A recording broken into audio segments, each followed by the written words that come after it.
Xung đột Đông Âu tiếp tục đỏ lửa. Ukraine nói Nga tung đòn hiểm, kìm chân quân đội nước này ở khu vực biên giới phía Bắc.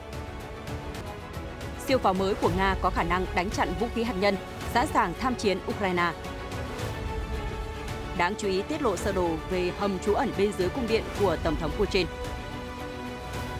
Các tin tức chính yếu khác, Trung Quốc tổ chức hội nghị thượng đỉnh đẩy mạnh quan hệ với các nước Trung Á. Thủ tướng Nhật Bản tổ chức tọa đàm với lãnh đạo các công ty bán dẫn hàng đầu thế giới. Ở Mỹ, thống đốc Florida sẽ chính thức tuyên bố tranh cử Tổng thống Mỹ vào tuần tới. Khả năng nắng nóng gay gắt ở châu Á tăng 30 lần do biến đổi khí hậu. Tìm hiểu phương thức điều trị bằng ong ngày càng được ưa chuộng tại Syria. Tất cả sẽ được gửi đến quý vị ngay sau đây.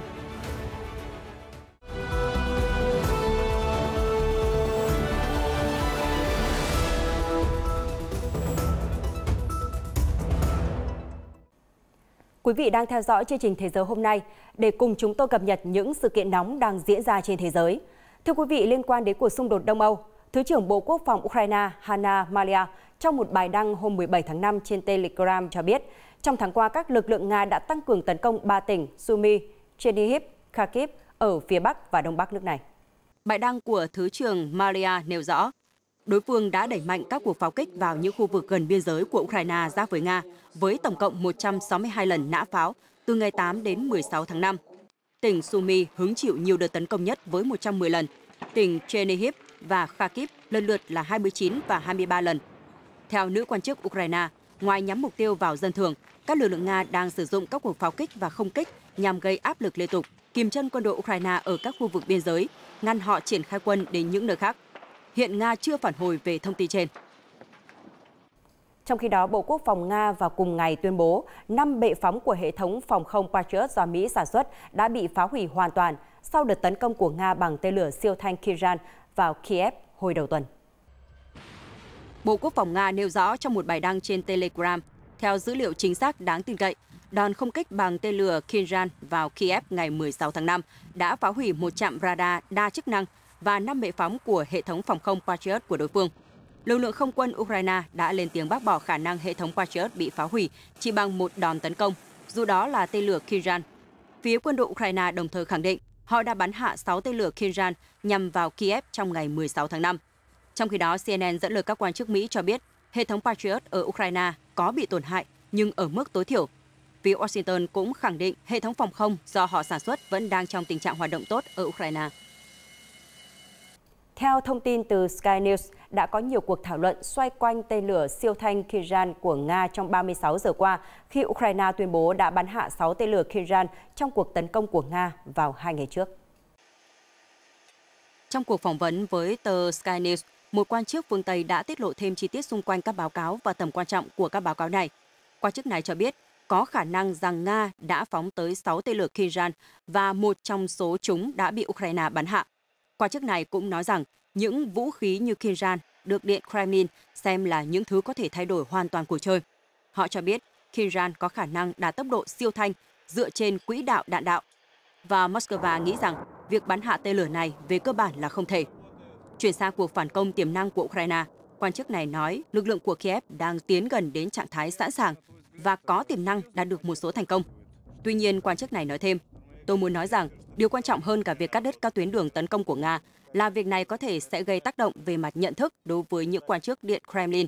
Chúng tôi đánh giá đây là một cơ hội để Ukraine cho Tổng thống Putin thấy rằng ông ấy sẽ không thể giành chiến thắng bằng cách chờ đợi và xây chiến hào phòng thủ. Các nguồn tin của EU hôm 17 tháng 5 cho biết Giám đốc chính sách đối ngoại của Liên minh châu Âu, ông Josep Borrell đã đề xuất bổ sung thêm 3,5 tỷ euro, tương đương với 3,85 tỷ đô la Mỹ vào quỹ viện trợ quân sự cho Ukraine. Được biết, ông Borrell đã yêu cầu các chính phủ EU tăng mức trần tài chính đối với Quỹ Hòa bình châu Âu EPF, một quỹ đã phân bổ khoảng 4,6 tỷ euro viện trợ quân sự cho Ukraine. Đề xuất của ông Borrell cần có sự chấp thuận từ chính phủ các quốc gia EU. Họ đã đồng ý vào tháng 12 năm ngoái rằng sẽ đồng ý mức tăng này nếu cần thiết. Quỹ được thành lập vào năm 2021 để EU hỗ trợ các nước đang phát triển mua thiết bị quân sự, nhưng Liên minh gồm 27 thành viên đã nhanh chóng quyết định sử dụng nó để chuyển vũ khí cho Ukraine sau khi cuộc xung đột nổ ra vào năm ngoái. Việc các nước EU liên kết với nhau để mua vũ khí và đạn dược cho một quốc gia đang có xung đột với Nga đã đánh dấu một bước đi lịch sử đối với khối này, khi EU đã tránh can dự vào các vấn đề quốc phòng và quân sự trong nhiều thập kỷ. Giữa lúc phương Tây ồ ạt tăng cường vũ khí cho Ukraine, đài RT đưa tin, siêu pháo tự hành bánh lốp đầu tiên của Nga 2S-43 Manva đã hoàn tất các cuộc thử nghiệm và sẵn sàng đi vào hoạt động trong thời gian tới. Loại khí tài này được truyền thông mô tả là câu trả lời của Nga đối với hệ thống Kasha do Pháp sản xuất, hiện đang được Ukraine sử dụng. Hôm 17 tháng 5, Giám đốc Công ty Quốc phòng Uran Vagonzarov của Nga, ông Alexander Potapov cho biết bên lề một triển lãm vũ khí ở Minsk, Belarus. Quả thực là như vậy, pháo tự hành 2S-43 sẽ sớm được đưa vào sử dụng trong quân đội Nga. Với cỡ nòng 152mm, Manva được thiết kế để tiêu diệt nhiều mục tiêu, từ các khẩu đội pháo và xe bọc thép cho đến vũ khí hạt nhân chiến thuật của đối phương ở khoảng cách 24,5 km. Do được đặt trên bánh lốp, trọng lượng của loại siêu pháo tự hành này giảm 25%, còn khoảng 30 tấn, giúp cải thiện đáng kể khả năng cơ động và tốc độ hành trình. Chi phí sản xuất Manva cũng thấp hơn so với các hệ thống pháo bánh xích. Hiện nay trên chiến trường, các pháo tự hành Caesar do Pháp viện trợ đang thể hiện năng lực tác chiến đáng gờm, gây nhiều thiệt hại cho Nga. Quân đội Nga kỳ vọng 2S-43 Manva sẽ trở thành loại vũ khí đối trọng với siêu pháo của Pháp. Moscow đã ra lệnh tăng cường sản xuất quốc phòng sau khi phát động chiến dịch quân sự đặc biệt ở Ukraine.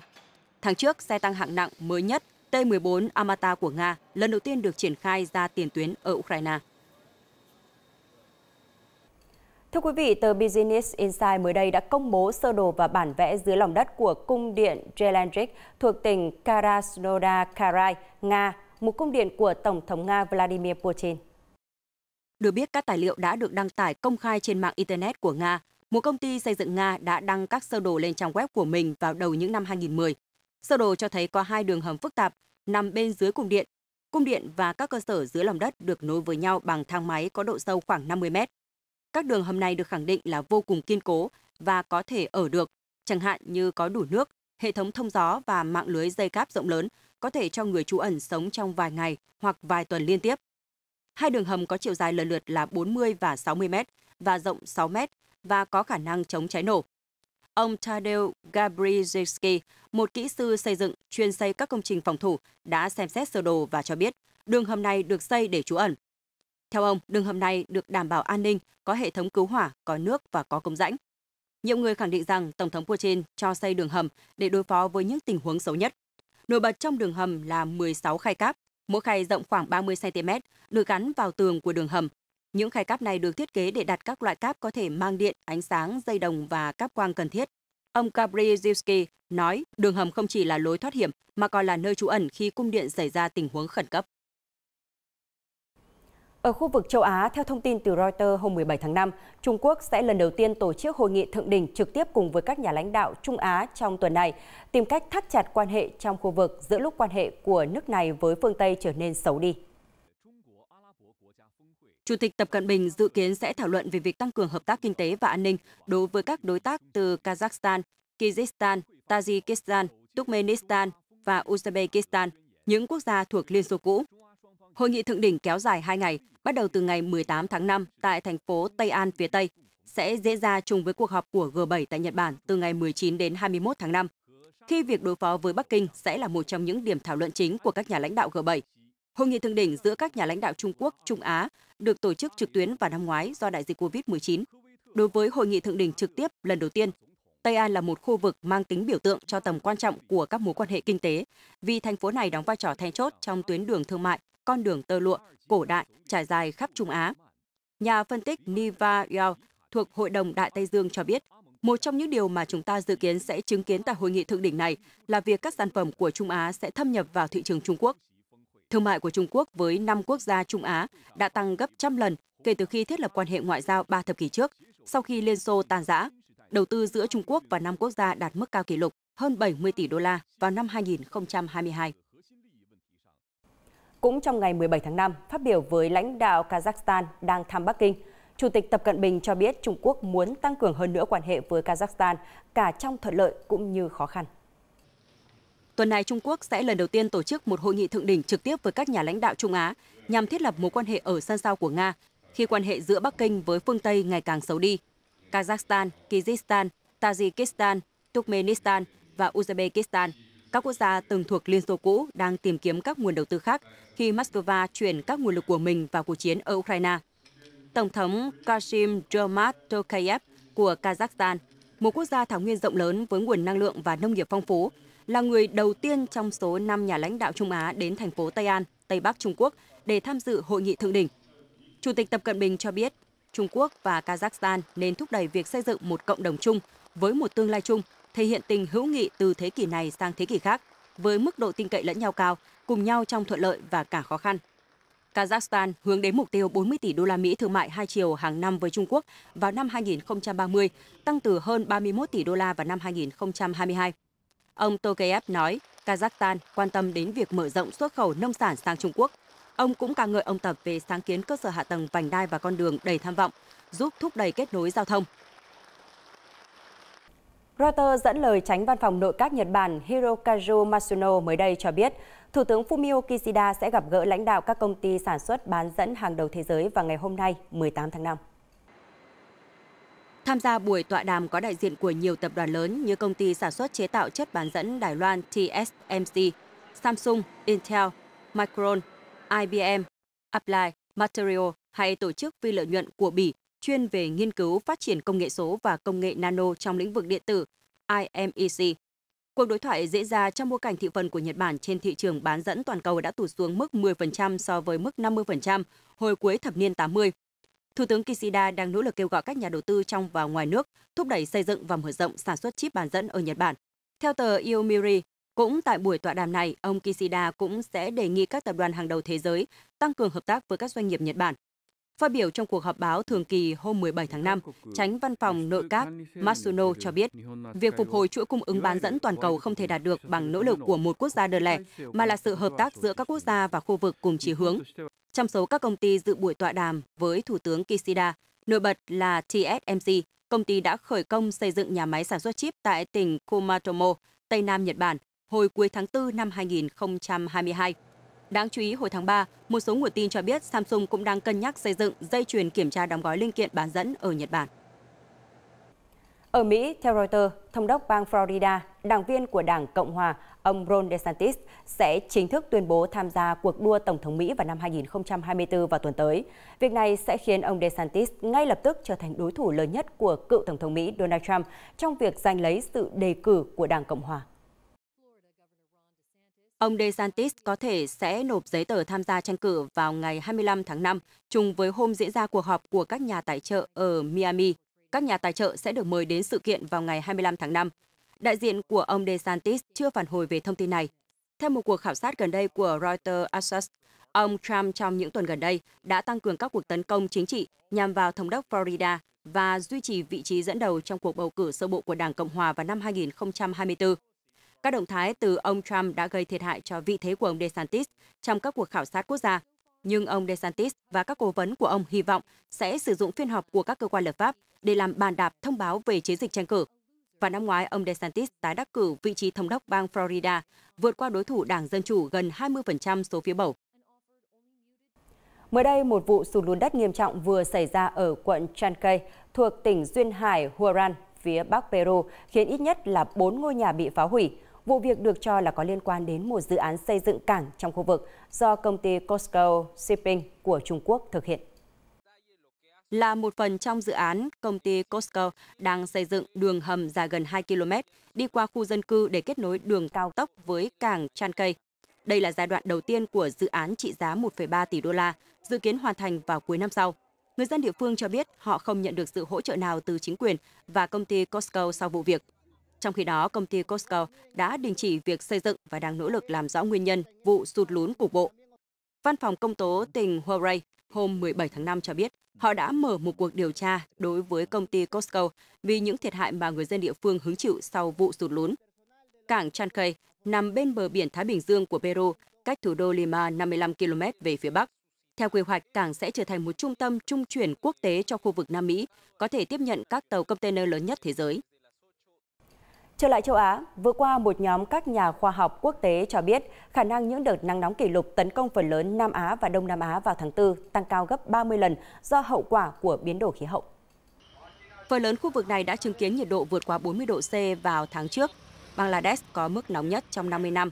Thái Lan ghi nhận mức nhiệt kỷ lục 45 độ C và Lào vượt quá 42 độ C.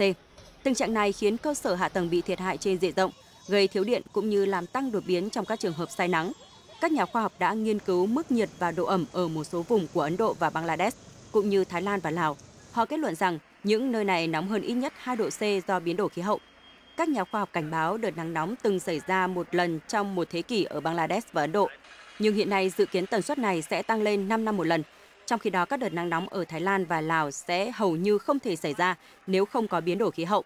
Nghiên cứu cho thấy chỉ số nhiệt ước tính ở một số nơi trong khu vực này tiến gần tới mức cực kỳ nguy hiểm là 54 độ C, gây ra rủi ro sức khỏe đáng kể trên khắp các khu vực Nam và Đông Nam châu Á.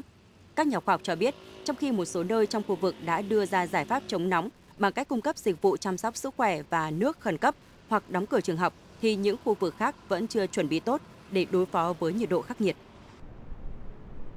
Hôm 17 tháng 5, nhiều người dân Thái Lan đã tập trung về khu đất Sanam Luang ở thủ đô Bangkok để tham gia lễ cày hoàng gia với vua Maha Vajiralongkorn và hoàng hậu Suthida. Đây là một sự kiện được tổ chức thường niên ở Thái Lan, đánh dấu một mùa vụ mới bắt đầu và cũng là mùa mưa.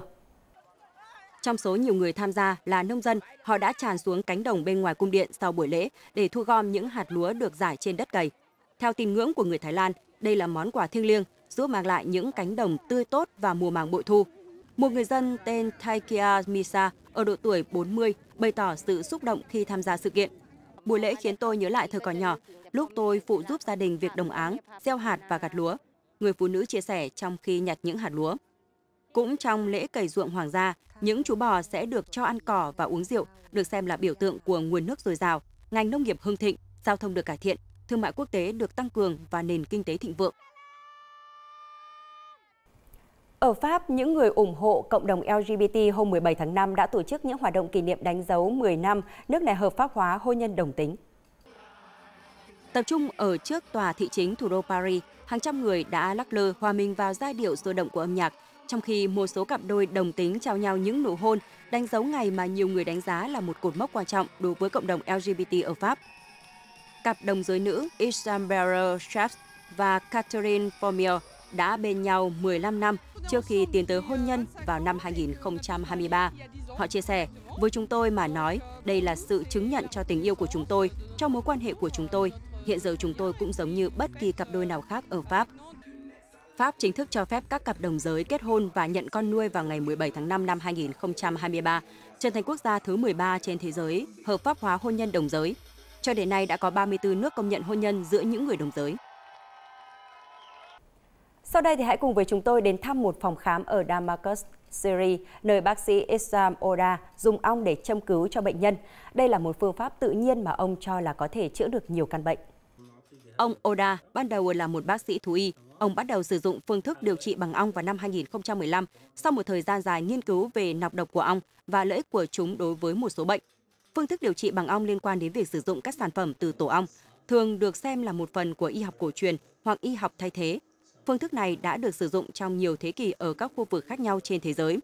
Ông Oda cho biết, ông sử dụng phương thức này để điều trị bệnh đa xơ cứng, các vấn đề về da, viêm dây thần kinh, thấp khớp và một số bệnh khác. Ông nói thêm, với nhiều trường hợp được chữa khỏi, chúng tôi đang chứng kiến các bệnh nhân đến phòng khám ngày càng đông. Do đó, chúng tôi mở rộng phòng khám và chuyển đến một địa điểm khác đáp ứng nhu cầu của mọi người. Khi mới bắt đầu dự án của mình, ông Buddha chỉ có 2 tổ ong và rất ít bệnh nhân. Hiện ông sở hữu khoảng 200 tổ ong và thu hút hàng chục bệnh nhân. Một lần khám chữa bệnh với ông Oda bao gồm 8 đến 10 vết ong đốt và có giá 10.000 lira Syria, tương đương là 1,1 đô la. Ông cho biết mức giá này rẻ nhưng sống được.